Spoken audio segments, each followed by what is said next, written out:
Be sure to read and follow the safety guidelines to protect your computer from potential damage and ensure your personal safety. For more information about safety guidelines, see the owner's manual at dell.com/support. Before you begin, turn off the computer and disconnect all the attached peripherals. Before proceeding, ensure your computer is in service mode. To enter service mode, press and hold the B key on the keyboard and then press the power button.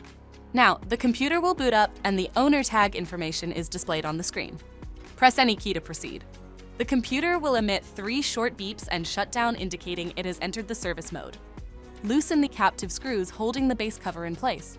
Using a plastic scribe, pry the base cover from the palm rest assembly, starting at the top edge and working your way around to release it from all sides. Now, lift the base cover from the palm rest assembly. If your computer is unable to enter service mode, disconnect the battery cable from the system board. Identify the fan and disconnect the cables. Remove the 2 screws and lift the fan out of the system. To reinstall the fan, place it back in the system. Tighten the 2 screws and reconnect the cables.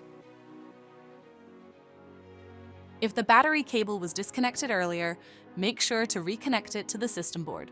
Next, align the base cover with the palm rest assembly and gently place it into position. Tighten all required screws to secure the base cover in place.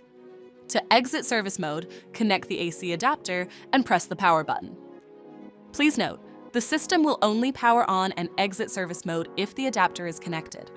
For more information about your Dell system, visit dell.com/support.